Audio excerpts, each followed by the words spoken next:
Hello and welcome back. And we have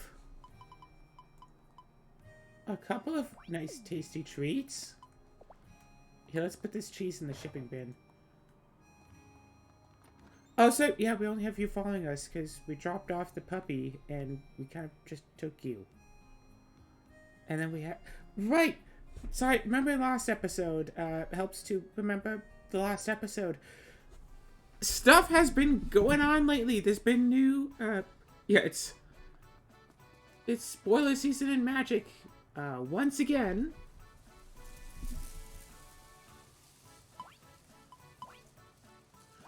And there have been a couple of new, neat, and fun, spoilers coming out for stuff and things and excitement.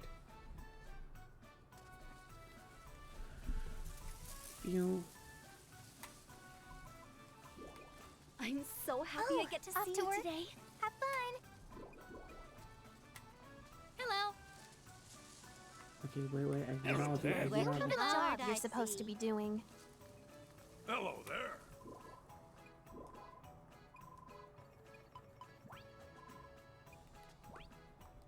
Okay. So I have chocolate cake and a prelude to love. That's about it. No pumpkins in either of these.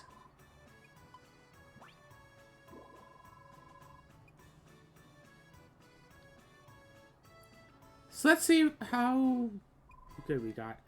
Prelude to love. I'm the judge, and I'm loving this all-you-can-eat treat buffet. Haha. This is homemade. That's so cool. How did you do it? Fruit and a strawberry. Pretty great. You did. Just saying. Put a pumpkin in.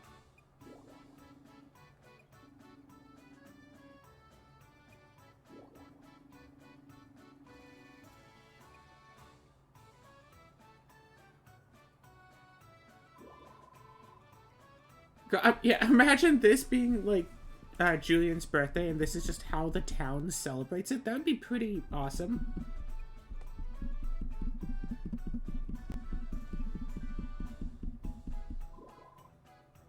Third place we have da. I am absolutely delighted. Or should they say like what they submitted as their treats? Oh. You have my thanks.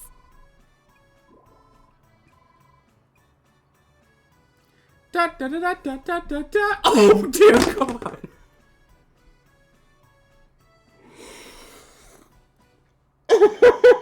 Okay, I guess I had nothing to worry about for losing. I guess it is still only year one, so the difficulty isn't exactly very high yet. So a level 8 Prelude to Love beats out second place by like 6 times. I didn't even have to throw a pumpkin in it. Congrats, sweetie. Nice win. Congrats. Congratulations. It's really hard to pick a winner, but I think first place comes out at a narrow victory of more than 6 times the score of second place.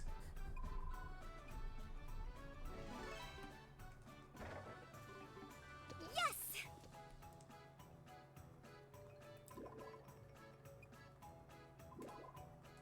Oh, look, I can make regular cake now. Seafood Doria. Didn't I need that? Milk porridge. Okay, cute. Rice porridge. Strawberry milk. Strawberry milk, that was important, I think, right? And pizza. Feeling well?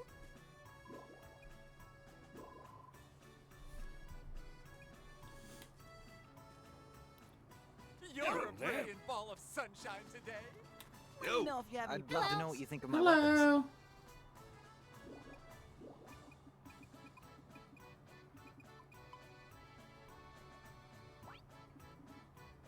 Oh.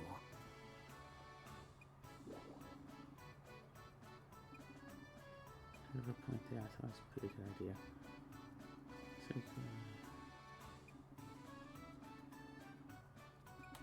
All right.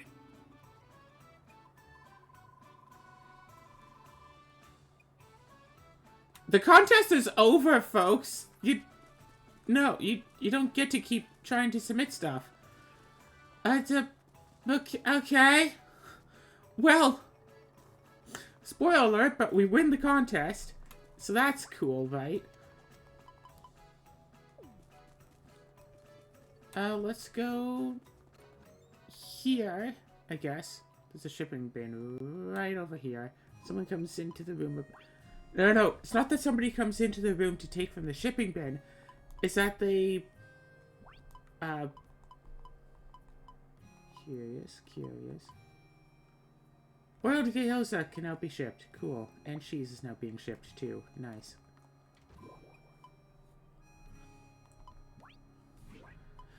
It's just that they have their own shipping bin somewhere else that's, you know, linked to mine. Oh, that's right. I need to keep fishing, like, a lot more in order to get, like, the pole that I need, right? Or in order to get the proper, like, fish. I need to get the rare cans. That's what I need. Okay, so I guess today is just mostly going to be a fishing day. So let's go... Actually, wait. Let's go back to the contest grounds. Grab a couple of people. Just so we can have a full party of people chatting while we are busy fishing.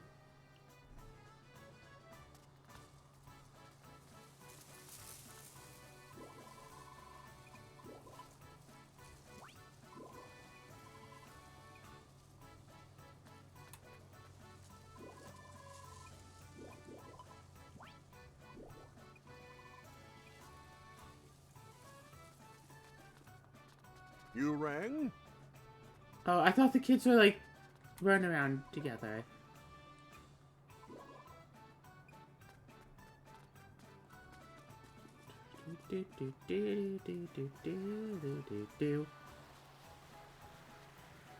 All this time, I don't think I've ever actually been on this beach. A couple of sticks, a couple of rocks.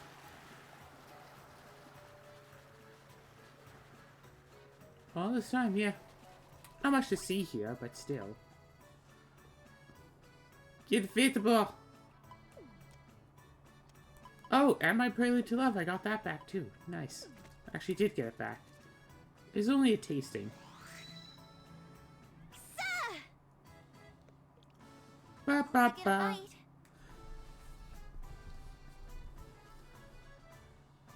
Y'all can enjoy yourselves. Gosh, imagine there being like some sort of a fish boss or something. Anyway, yeah. The new magic explorers have been coming around, and I've been...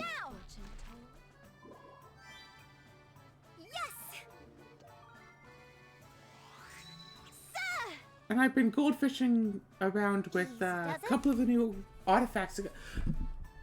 I've been gold fishing my artifact deck with a couple of the new artifacts that came out, and that has been a lot of fun. And quite a few artifacts are being released in this artifact heavy set, but so many of them just like have a colored pip on them randomly, so it's like, well, I can't use these.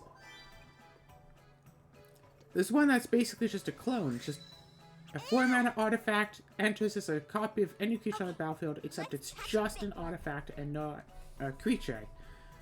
And that could be really interesting in decks.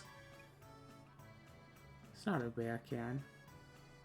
It could be very interesting in decks. Just have... I'm out of your league. Okay, let's catch a big one.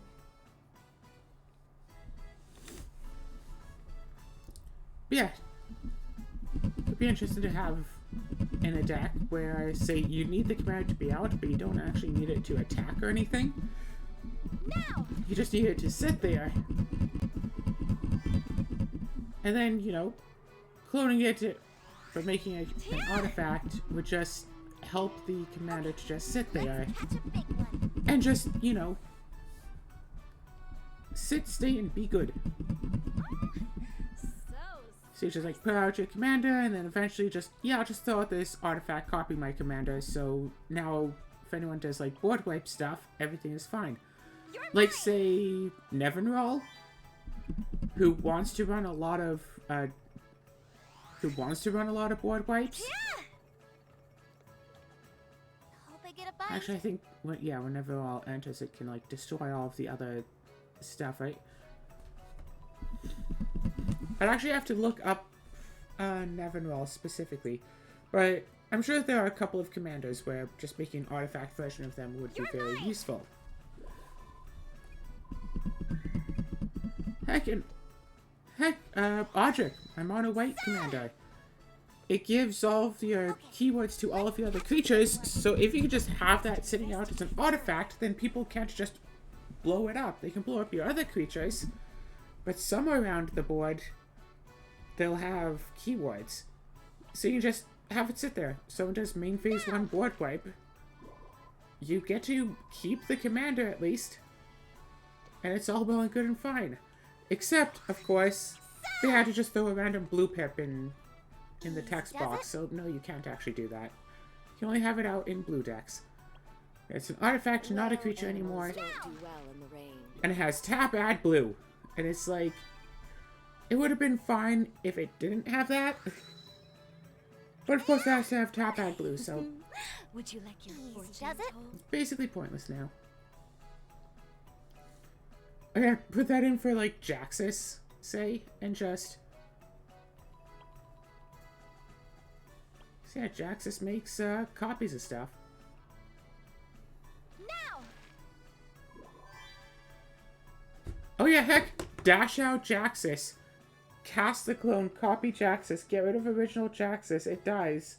Not dash it out, right? It's... Blitz it out? Yeah, blitz out Jaxus. Okay, so we got a rare can. We got a rare can. We still need like 3 more. Okay, let's catch a big one. So at some point, I'm going to want to put a rare can and a 4-leaf clover on these here gloves.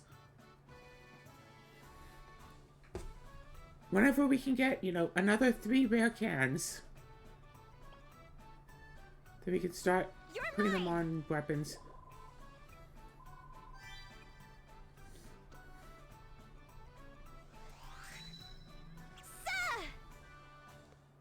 I would say just keep with just the 1, honestly. I must investigate further.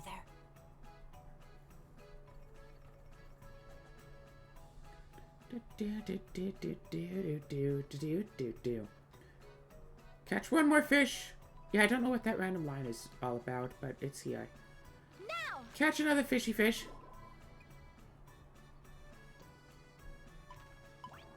Go back home.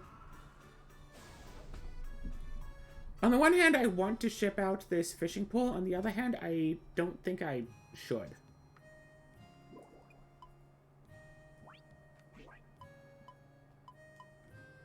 Mackerel not shipped.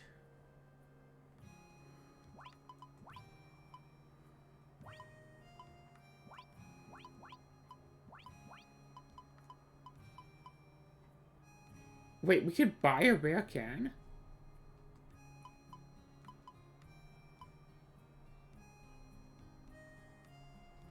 The HP max goes down way far, but current HP stays good. So you can do that to like make a whole bunch of stuff, but we actually didn't need any Prelude to Loves to make a whole bunch of stuff so far. I guess what really the Prelude to Love was for was to make the obsessive amount of heart drinks and levelizers eventually. So we'll use those eventually, just not yet.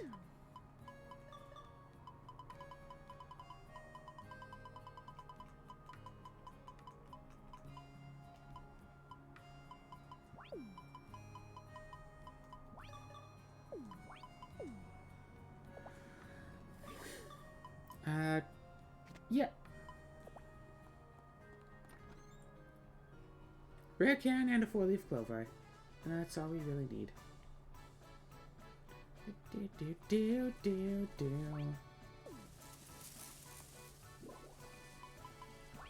Upgrade a weapon. Toss those in with the can.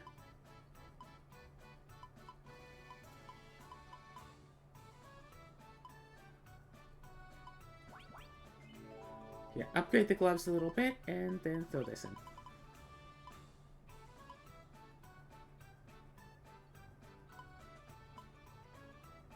Oh, I guess because it's a level 10 4-leaf clover, it increases the attack by 10 and gives a bit of magic attack. Just because it's such a high level. So yay, perks. Look at our strength. 1263? Time to eat. 1264. 1 extra point of strength for doing that. Do I just want to boss rush all of it? We can boss rush all of it and then go and do that. Okay, cool. That was the wrong button.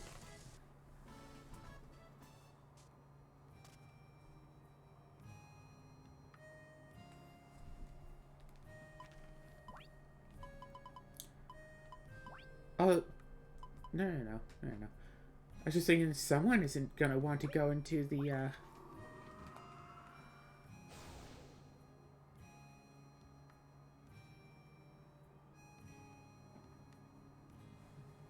whatever it was. There was something. I lost my train of thought. So it goes. That's what happens. Oh, right. We already defeated a few of these, didn't we? Did we defeat the atolls? And we did not defeat the grasslands one, I know. That's right. That's right. We totally did this. This has been a big day, hasn't it been?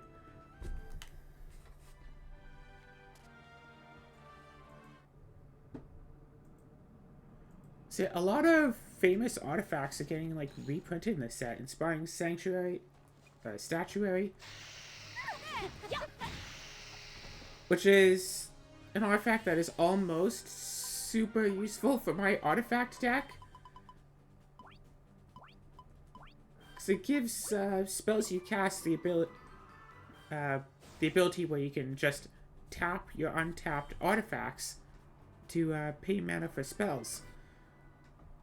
And my artifact deck tends to have a lot of just spare artifacts sitting around, so I can use them as, you know, mana rocks to cast more spells, and use those as mana rocks to cast more spells, and all that. And including tapping the statuary itself. Except, statuary specifically says non-artifact spells you cast have improvise. Can't tap the artifacts to cast more artifacts with it, unfortunately, so it's kind of pointless in the deck, considering I have 3 non-artifact spells? Maybe just 2 now, I think? Like, not very many at all. Not worth it. And of course, Helm of the Host, which is a massive combo enabler in quite a few decks, and really breaks, commanders. It's one of the only ways to make clones outside of blue. My stars. Just, yeah, 4 cost equipment, pay 5 to throw it on something. And then at the beginning of combat on your turn, you make a hasty, non-legendary token copy of the equipped creature. So obviously the idea is to have out your commander, put Helm of the Host on it, go to combat, make copy. In fact, I use it to great effect in my Jaxus deck. Put it on the Jaxus, go to combat, make a token of Jaxus. Take that. Actually, wait, I think Jaxus' ability is going to use its Sorcery Speak, isn't it?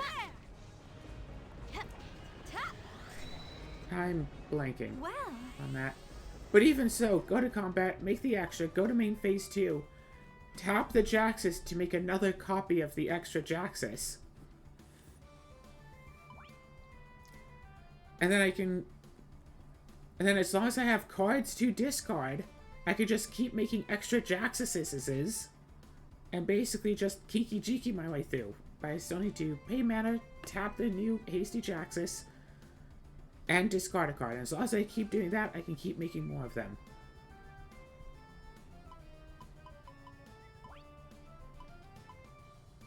So yeah, sure, most of the Jaxus will go away, but the Helm of the Host copy stays, so that's useful.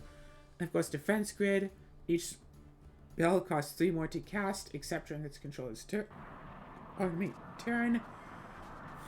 Just a way to disincentivize counter magic.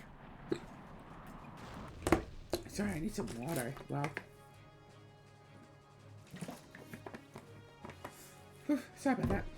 It's a way to disincentivize counter magic, because you just put it out and then Are they holding up exactly enough mana for their counterspell they have in hand? Well, now they have to pay an extra 3. So I've considered putting Defense Good in my artifact deck because, hey, that sounds useful. I don't exactly run counterspells, but I do sometimes want to do stuff on other players' turns. Defense Good might still be good counterplay anyway. Red Dragon Ashes! I've been looking for these!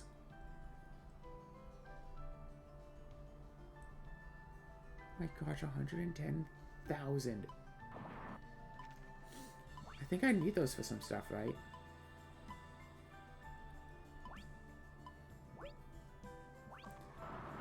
Alright, time to grind this boss until it drops one of the new things I need. And of course, yeah, more... It's been a new colorless identity land that's been spoiled, but it's, like, only so-so. So I'm not too sure how to think about it. Thran Spider.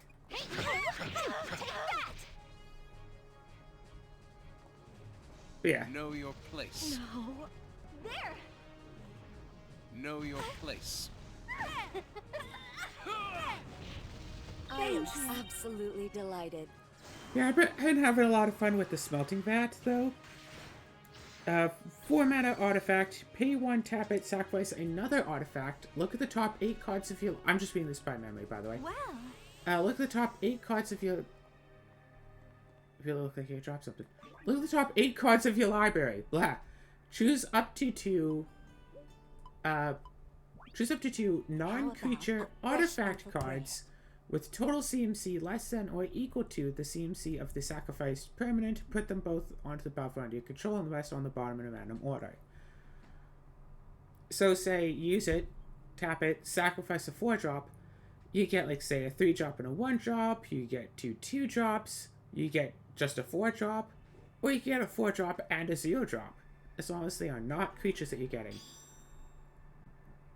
But you can sacrifice creatures. You can just have to sacrifice an artifact. It could be an artifact creature. And so, yeah. I am absolutely delighted. Very often when playing my Hope deck, I have stuff out that's only situationally useful. Know your place. And it's like, well, this card isn't, you know. Know your place. I am absolutely delighted. It's like, well, this card isn't super useful right now. So let's just get rid of it, get something new out. And especially with, like, Clock of Omens out, tap 2 of my untapped artifacts to untap an artifact. If I can just get into a loop of sacrificing, pay 1, tap, sacrifice an artifact, get out 2 new artifacts, one of the same CMC and one that's CMC 0, like an artifact land or one of the boxes or something, tap both of those to untap the Smelting Vat, tap it, sacrifice the, that new artifact I got with the same CMC, unless it's something I actually specifically need at the moment, like an Unwinded Clock. Go do it again, and basically I just spent 1 mana to grab a Mox out of my deck. I basically just spent 1 mana to search for a tap, like, land. Or a tapped Mox or something. And as long as I can keep getting 0-drops off the top, unfortunately there are very few, colorless... Unfortunately there are very few colorless... Not colorless, artifact lands with colorless color identity. There's like, I think 3. And because of this combo, I'm becoming tempted to actually throw in the 3rd one, even though it's pretty much useless for the deck. Just for the sake of, yep, get out same CMC and a 0-drop. Tap them both, untap it, pay 1, tap, sack the same CMC one, go through. Or, what's really fun, get out a... this artifact clone card that I actually do have in the deck that just enters as a copy of another artifact. So you'd be like, oh yeah, you see this like 5, 6, 7, or... Yeah, 5, 6, or 7 drop that's out? Yeah, this becomes that, and I'll just sacrifice it and get, something even bigger.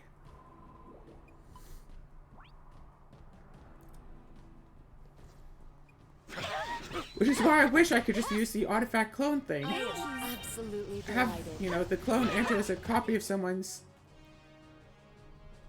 big CMC creature that they cheated out, except it's an artifact, and then just sacrifice it. Easy. Base cost 4, it could be like, you know, 6 or something. Or what could be really fun, especially if I have Clock Romans out, put in the clone as a copy of someone's Darkside Extortionist, make a whole bunch of treasures off of all of their treasures they got. And then I can keep just... fresh loaf of bread. I can just tap 2 treasures, untap the thing. If I need the mana, I can always then tap and sack another treasure to make mana sacrifice more things. And just dig through the deck. And that's just the whole thing. A new clone comes in, copy the smelting vat, sack the smelting vat with the copy, smelt the vat itself to a copy of itself for more things, and just keep digging through the deck.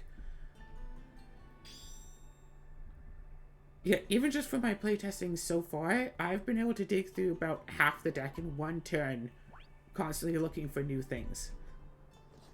And if I can't win, like, that same turn that I use it, I can usually go for the win, like, the next turn at least.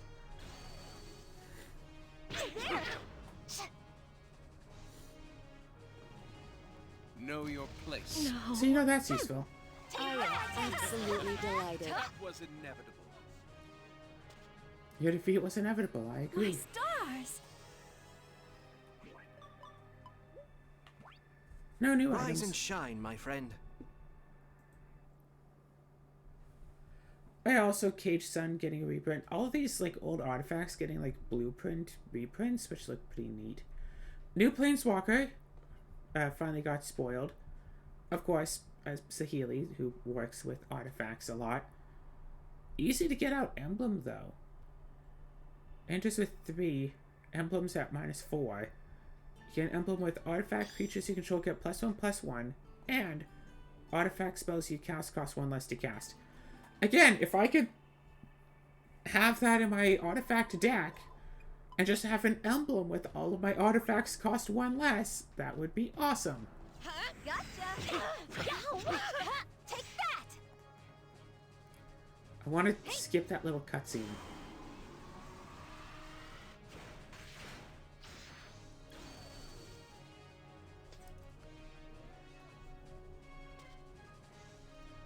My stars! I want a General's Orb, a Null Shard, whatever that thing is. Or at least a Rune Crystal. Oh yeah. Oh, that's right. Also, with all of these new artifacts coming out, a new potential commander that I'm thinking of building around has come out. Ashnard Flesh Mechanist. A 1-mana 1/1 with Death Touch. It's a legendary creature, so it can be a commander. And whenever it attacks, you may sacrifice another creature. If you do, create a tapped Power Stone tokens. Power Stone tokens are just mana rocks. They tap for 1, but they can't be used to cast, like, non-artifact spells. But they can be used to pay for abilities. Like this own creature's ability of pay 5 mana and exile a creature card from your graveyard to make a tapped 3/3. Call a zombie artifact creature token.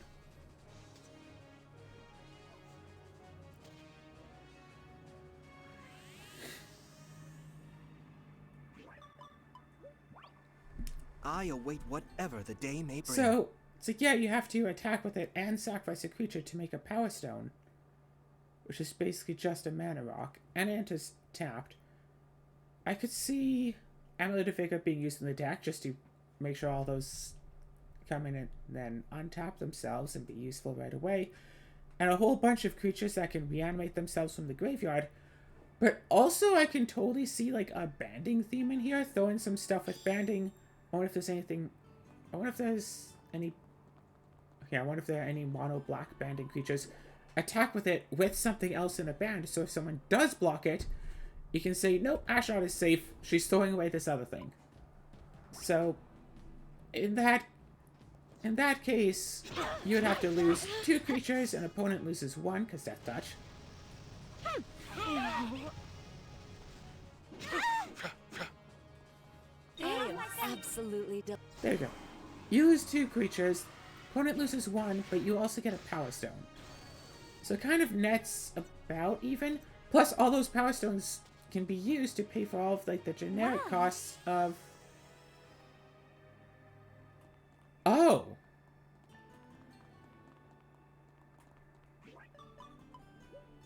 Although, sorry, if you beat him in phase 1, he doesn't ever actually break the ground. That's a thing, apparently. See, I want to build an Ashnod deck, but more important than that, I want to build it, get all the, like, cards for it, like, you know, build their whole list, get everything put together for it, and then, when I go over to visit family tomorrow for a Halloween, woo woo. Oh, that's right, this is the Halloween episode. We're not even doing anything spooky. Shoot. Yeah, and then when I go over to potentially, hopefully, visit family tomorrow for a Halloween. Take that!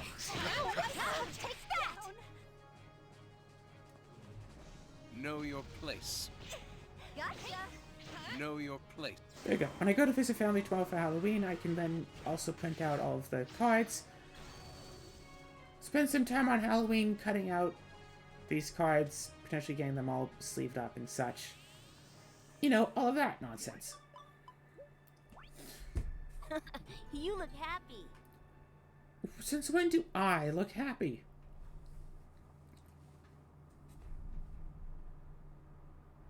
And there was a part of me that wanted to do, like, you know, do a Let's Play while also making a commander deck, but I kind of need both my hands to do the Let's Plays. It'd be nice if I could have, like, you know, a friend who is good at commander stuff, and so I could just have, like, the game going on, and then, like, in the corner of the screen, say, you know, one of those bottom corners that don't tend to be used much, just in the corner of the screen, just have the deck being built while the game is being played. So it's just, it's like, oh yeah, let's see, we want some banding stuff. We definitely want a Helm of Chatsuck. I actually believe I have a few of those, but for proxying out the deck, might as well proxy out all of it, you know?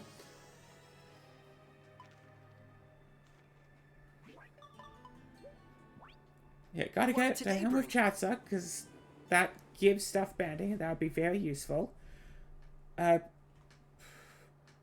Put in the land of black legendary creatures you control have bands with other legends, and see if there are any other, you know, black legendary creatures that can reanimate themselves. Colors, black, type line.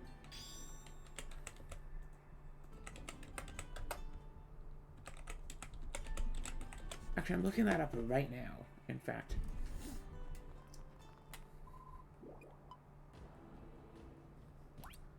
$13 that returns stuff.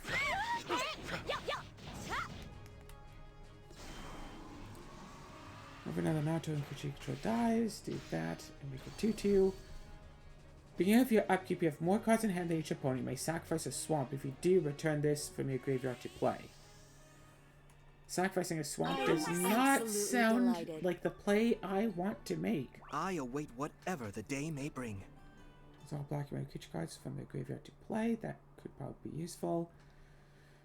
Whenever Drana, the last Blood Chief attacks, defending player chooses non-legendary creature card in your graveyard, you return it to the battlefield plus counter on it, and it's a vampire. No. When it attacks, pay X to return a creature card with CMC X when you go to the battlefield, corpse counter on it. And if it leaves the battlefield, you exile it, which doesn't help. Whenever a creature with power 1 or less is put into your graveyard from the battlefield, you may return that card to the battlefield beginning of your next end step if this is still on the battlefield. That could actually work. It is a 5-mana 2/2. But, like, swing with them both, band them both together. Someone blocks, lose the commander, return both the commander and the creature sacrificed at the end step. Easy. Let my subjects down. I am absolutely done. And then, of course, Sheldred and creature card in your graveyard was put them from that for this turn. Tasker, such stuff. Legendary creature card from the graveyard to the battlefield. My stuff. Yeah, lots of the black legendaries return other stuff, not themselves. May your journey be an enlightening one. Creature opponent, you mill a card. Sacrifice this creature.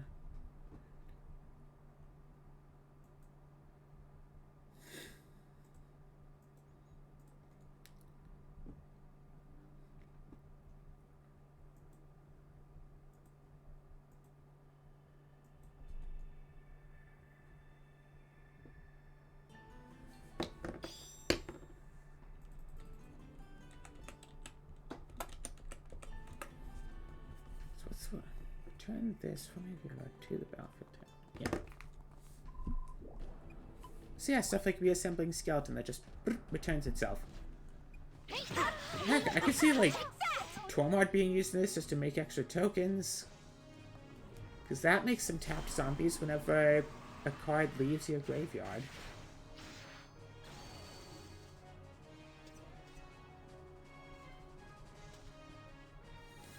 Well.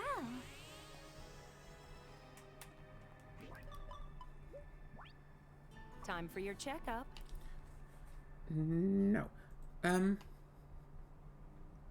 Yeah, so I might not have enough time to record tomorrow morning, so I have to do, of course I have to do this episode now, but then I also have to do, more Dark Cloud stuff today as well. I've really been slacking heavily on, doing recordings. Really haven't been doing so many. That's why, episode of Cute Bite went up instead of D&D. I just couldn't bring myself to record another episode. Just, I don't know what it is. It's not like a depression thing. It's just, I just couldn't bother myself with doing it. Of course, I've been refreshing the spoilers page to hope for new spoilers every couple of minutes for these past couple of days. Portal to Phyrexia. 9 mana artifact. Nothing. How about When Portal to Phyrexia ETBs, each opponent sacrifices 3 creatures. Meh. 9 mana gets rid of up to 9 creatures, whatever. At the beginning of your upkeep, put a creature card from a graveyard onto the battlefield under your control. It's a Phyrexian addition to its other types. From a graveyard, does not have to just be your own. So, you get up to 9 flippin' mana to put this out. At ETBs, each opponent sacrifices 3 creatures. And then, if it sticks around until your next upkeep, you get to reanimate a creature. Here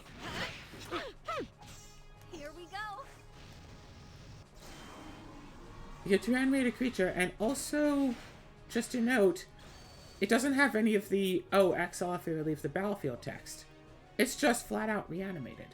Period.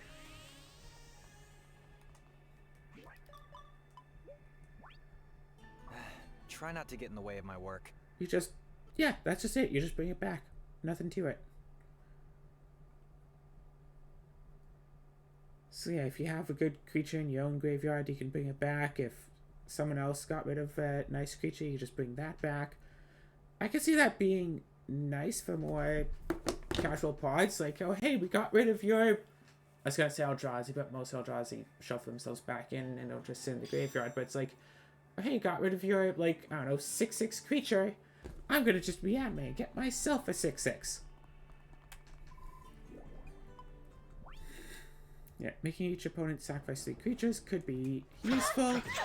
If they only have, like, 1 big creature, then you get rid of that. But if they have a whole bunch of tokens, they're just like, cool, I sack 3 1/1s, whatever. But by the time you're typically playing this in a casual pod, you know, turn 6, people probably have some creatures out. That's the thing, right? In casual pods these days, 9 mana is like a turn 6 thing. Heck, I've seen people go up in mid-power games, getting up to 9 mana by like turn 3. With like a precon. It's like, oh, turn 1, land Solving Signet, which is only like 4 mana. Turn 2, I don't know, triple signets. And, well, yeah, land, go up to 5, and then, like, 3 signets, or something. And then turn 3, play a land, then boom. Portal to Phyrexia.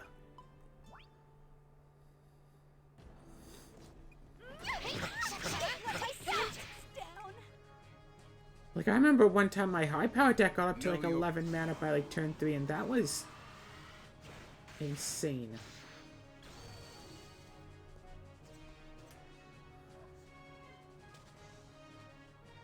My stars! No. Ah, Let your worries be your strength. It's Halloween! It's Halloween! Okay, it's Halloween for you. It's going to be Halloween. Halloween, Halloween, Halloween! I like Halloween. It's like my holiday, because it's like 2 weeks after my birthday. First Halloween, I was 2 weeks old, and I wore a pink bunny costume. Actually, it's a cosplay. Gosh. Cosplays didn't exist 28 years ago. I mean, not in the common vernacular, at least. Yeah. Isn't that, like, a thing, though? Like, back in the day, it's like, oh, what are you going? It's like, what are you for Halloween? It's like, oh, I'm a pirate. It's like, oh, that's cool. And now it's like, oh, which pirate? It's like, yeah, sure, when I was like 4, I dressed up as Nikolai from Nikolai's Pirates, 'cause 4 or 5. Congratulations! This is your I've seen pictures of myself wearing that adventure. outfit. It's very well made. I kid. But it's like, yeah, but it's like, people could just go out, it's like, oh yeah, I'm a pirate. It's like, oh yeah, I'm just, you know, war veteran, which, a bit insensitive, but like, you know, it's like, oh yeah, I'm just like a pop star. It's like, oh, which one? Just a pop star, whatever. But now it's like, oh, well, now I'm going as, like, this character. I'm going as this thing. It's like...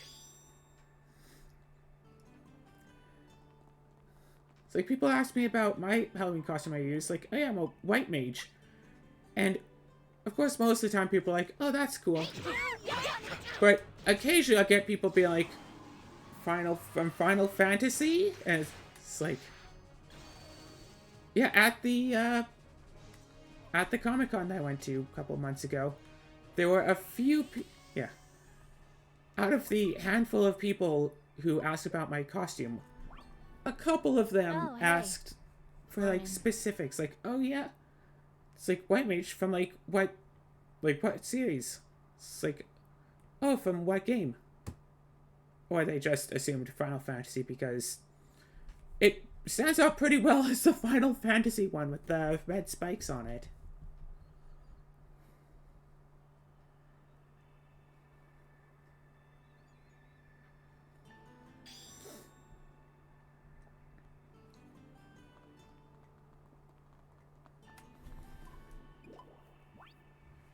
Yeah, it's spoiler season for Magic now. New cards getting spoiled every once in a while. Just things that happen. Yeah, so many cards are getting reprinted in, like, old frames, and it's like... I don't know. Yeah, I know, I run an artifact deck. I don't like the old frames. Would you like some particularly, bread? When I started playing, we weren't using the, like, super old frames. Like, we had already moved on. But also, when I... Also, like... when I was, like, first making, like, an artifact-based deck, people were like, oh, you're doing mono brown. It's like, no, the cards are, like, silver or gray. It's like, oh, yeah, it's mono brown, because artifacts are brown. They're brown. You're doing mono brown. It's like, no. So you don't have any of the old brown border cards in here. You're doing mono brown. I know more than you. You're doing mono brown.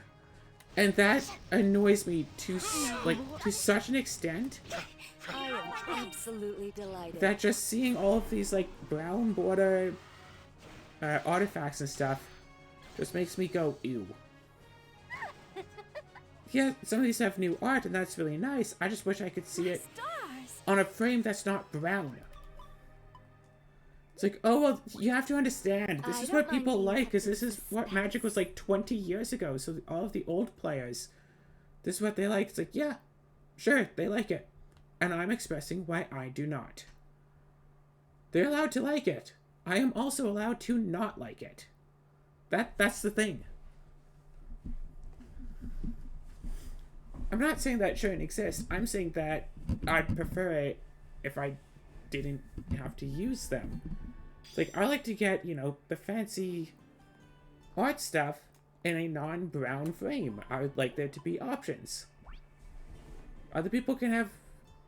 I mean, yeah, sure, I am kind of put off by the idea that, like, the brown border... Artifacts being brown border is, like, a common thing to people who are older players because of the people who say, oh, if you're doing artifacts, you have to be mono brown. And it's like... May your journey be an enlightening one. Stop trying to tell me that my deck is brown. It's colorless. It doesn't have a color. That's the whole thing. Gosh, this deck though. My first ever Magic deck, and I've just upgraded over the years, looking through like the dollar rares bins at looking through like the cheapo bins at game stores. There are so many different cards I've had in this deck that I've tried out and stuff. And the playback crashed again. It was just like, hey, once...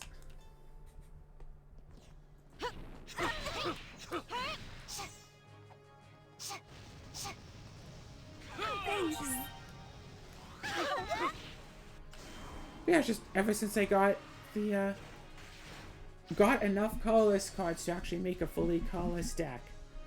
And had enough different colorless lands, because remember, I made this before Wastes came out, so I couldn't use the Wastes as colorless basics. Welcome! You just had to come see me again, huh? So many cards have like gone in the deck to be tested out, and either made the cut or didn't make the cut. Like Clown, like flipping Clown car is in this deck. It's a new addition, and I'm kind of still iffy about it and not too sure if it's actually going to be good and keepable and whatnot. But it's in the deck, and it is working with stuff. It is kind of doing things.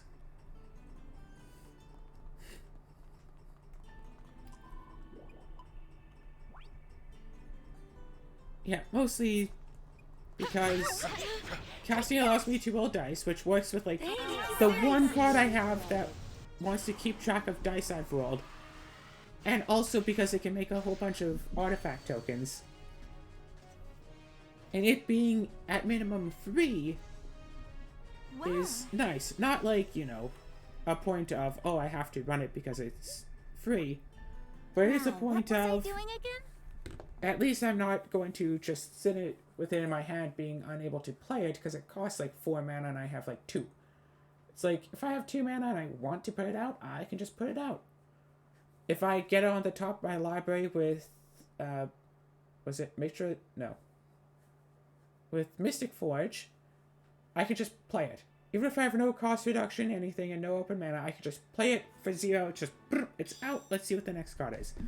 I've thrown away Mox Diamonds with Mystic Forge just so I could keep digging through my library. Because Mox Diamond is 0 mana, and it works as a mana rock, but unless you unless you discard a land from your hand while casting it, it doesn't hit the battlefield at all, instead goes right to the graveyard. But you can still, it's not an additional cost to cast discard a land. It's when it goes to enter, you either discard a land or it goes right to the graveyard without hitting the battlefield at all. So, I mean, yeah, just see on the top with Mystic Forge, I have no cards in hand, go to cast it, go straight to graveyard. I've done that before and announced that that's what I was doing, and someone said, oops, looks like you made a mistake there, huh? It's like, no, because now I get to look at the next card. I get to... It's like, yeah, getting that mana would be nice, but seeing what the next card is also important.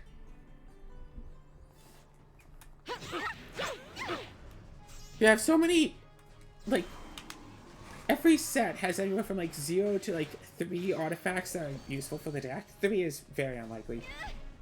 Most of the time it's either 0 or 1 new cards that are good for the deck. So I have a lot of different cards from a lot of different sets in here. Yes! It's just a case of like... Let's Okay, play what do I have? together. I know this isn't really the episode to be talking about the deck, but it's like, oh hey, Ageless Gateway, 2 mana artifact, pay 1, tap. Draw a card, exile a card from your hand. If cards with 5 or more different CMCs are exiled with Ageless Gateway, gain 5 life, untap it, transform it, and it turns into a land that I can tap to gain life equal to my life. Gain life. Add mana equal to my life total. So I've had games where I've got this out super early and been able to keep untapping it, get the 5 different CMCs exiled with it, and then boom, tap it for like 40. And that just gives me, yeah, tap for like 40, go, okay, cool, Mystic Forge. And I could just start casting a bunch of nonsense off the top because of an Ageless Gateway. Plus, it's more card selection. Draw a card, exile a card. I've also had it out where I just keep exiling lands out of it, so I don't have to flip it, and I could just keep using it to keep looking at more cards. It is a solid piece in the deck from 13th to the 14th of January 2018. I got the pre-release promo of it. I wish I could have gotten more pre-release promos for this deck. That'd be nice. Mostly cards of foil. I have an Ancient Tomb. Just land for 2. That's a Smelting Vat. Brainstone, which is basically a Brainstorm, but it costs 2 extra mana and it's colorless. And it's like that little bit of getting a couple extra cards and also putting cards back, like 3 mana total to draw 3 cards and put 2 cards from your hand back on top is useful, because I am absolutely delighted. it's not card advantage, but again, it's card selection, which is nice, and I can, you know, put the 2 cards on top and say Mystic Forge and then cast them both. So it is flat out card advantage. Yeah, if I have Mystic Forge out and a Brainstone out. Oh, Nice.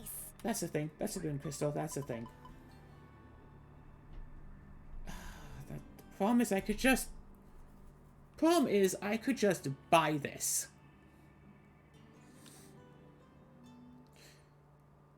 I could buy this, right? Somewhere I could. So let's do this. Let's do this. But yeah, so like if I have Mystic Forge, that's just actually card advantage because I can cast those 2 cards. Or if I have a shuffle effect out, I can just put 2 cards I don't need back in, shuffle, and then I don't have to worry about drawing them for my next 2 turns.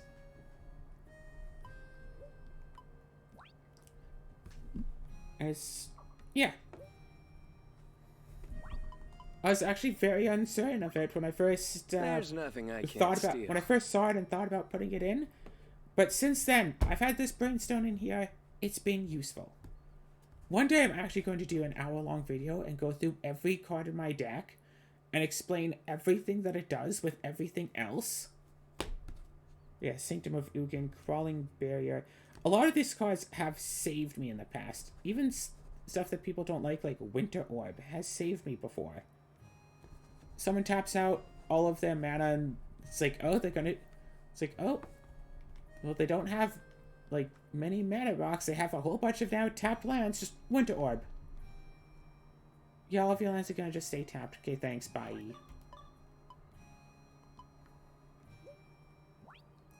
I wonder if anyone needs help. But yeah, a lot of these cards, I see them in my hand, and I'm like, heck yes. Like, almost no matter the situation, I see the card in my hand, and I'm like, yes, this is exactly what I need. And sometimes, and there are some cards where I see them in my hand, and I'm like, this is a nice card, but it's not good in this situation. But if there are ever any cards where I see them, and most of the time think, oh, this is not very good, I will toss them and replace them with something else later. Like, I recently took out one of the cards of my deck, and the Chain Veil, a really expensive card that lets me use Planeswalker abilities again, but I think I'm down to only 2 Planeswalkers in the deck.